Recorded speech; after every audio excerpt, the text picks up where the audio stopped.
ये जो तुलसी मैया आप देख रहे हैं, पिछले जन्म में इनका नाम था वृंदा। क्या नाम था? आज भी इनको वृंदा कहा जाता है, वृंदावन। वृंदा मैया का विवाह हुआ असुरों के राजा जिनका नाम था, जिसका जलंधर। असुरों के राजा से विवाह होने के बाद भी मां वृंदा परम सती थीं, पतिव्रता थीं, भगवान की भक्त थीं। परिणाम यह हुआ कि वृंदा जी के सतीत्व के कवच के कारण युद्ध में जलंधर को कोई नहीं मार पाया, भगवान शिव भी नहीं मार पाए। सभी देवता भगवान श्री हरि से प्रार्थना किए, प्रभु ये तो मर ही नहीं रहा है। भगवान ने कहा मैं कुछ करता हूं। जाकर देवताओं ने जलंधर को ललकारा। जलंधर जब युद्ध करने चला तब वृंदा मैया ने कहा, स्वामी आप जाइए युद्ध करने, आपकी कुशलता के लिए मैं पूजन में बैठी हूं। जब तक मैं यहां बैठी रहूंगी आपका कोई बाल बांका नहीं कर पाएगा। जलंधर गया युद्ध करने। उसी बीच भगवान श्री हरि जलंधर का रूप बना के वृंदा के सामने चले आए। वृंदा मैया ने अपने पति का चेहरा देखा तो पूजा छोड़ के उठ गई। जैसे पूजा से उठी उधर उसका पति जलंधर मार दिया गया। जलंधर का कटा हुआ सिर जब मां वृंदा के सन्मुख आकर गिरा, मां तो कांप गई। मां ने भगवान से पूछा, कौन हो तुम? जब पूछा तो भगवान अपने रूप में प्रकट हो गए। वृंदा मैया ने कहा, मैं आपको भगवान मानती थी और आपने मेरे साथ इतना बड़ा छल किया। श्राप देती हूं, जिस प्रकार छल करके मेरे पति को आपने दूर किया, इसी प्रकार मेरा पति छल करके आपकी पत्नी को आपसे दूर करेगा। भगवान होकर आपने मुझे छला है, आप इस रूप में रहने लायक नहीं है। श्राप देकर उसी समय वृंदा जी ने भगवान को पत्थर का बना दिया।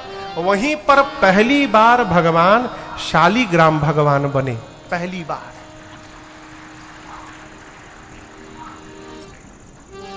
माने भगवान को श्राप मिला, वहू में थपरी।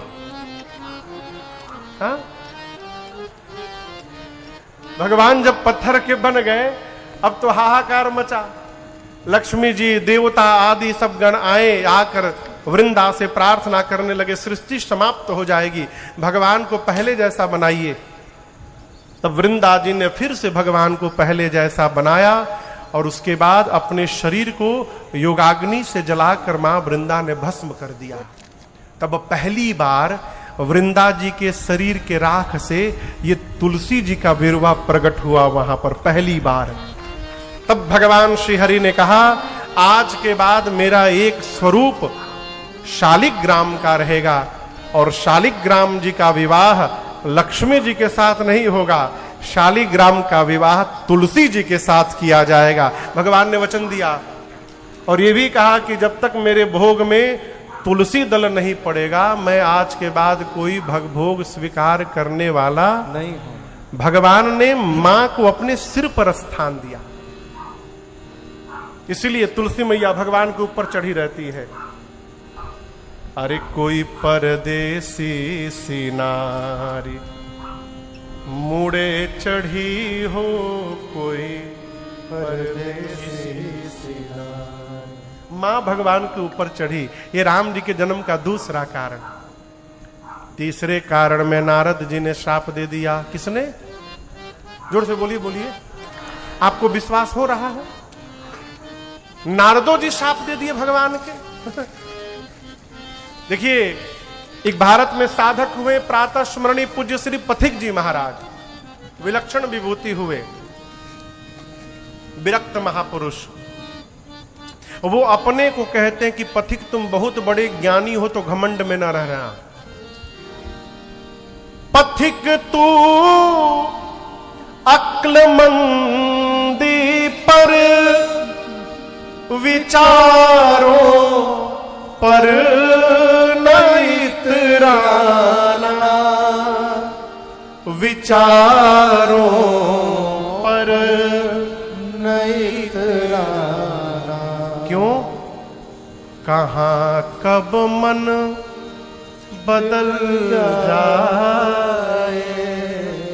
कहाँ कब मन बदल जाए, विचारों का भरोसा क्या, उलझ मत दिल बहारों में, बहारों का भरोसा क्या। सावधान, हम बहुत बड़े ज्ञानी हैं, हम 5 घंटा पूजा करते हैं, हमसे भूल नहीं हो सकता है, ये भ्रम से बाहर रहिएगा। नारद जी जैसा ज्ञानी, पार्वती मैया कहती प्रभु नारद विष्णु भगत पुनि ज्ञानी।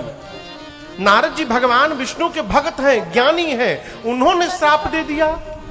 अवश्य भगवान ऐसा कोई अपराध किए होंगे, काम किए होंगे कि नारद जी को श्राप देना पड़ा। यहां दर्शन करिए, नारद जी पार्वती जी के गुरु जी हैं,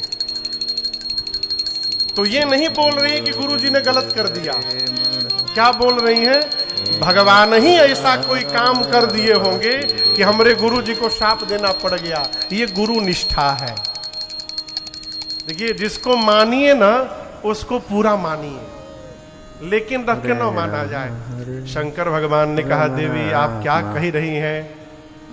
एक बार नारद जी ध्यान में बैठे, कामदेव उनके ध्यान को तोड़ नहीं पाए। नारद जी को अभिमान हो गया, मैंने काम को हरा दिया। भगवान के पास जाकर गए, नारायण नारायण नारायण। शंकर जी बोले थे एकदम भूलियो के मत जाइए। शंकर जी बोले यदि भगवान के पास चले गए नारद जी तो ये बात जो आप हमसे बताए हैं कामदेव वाला, ये न कहिएगा उनसे।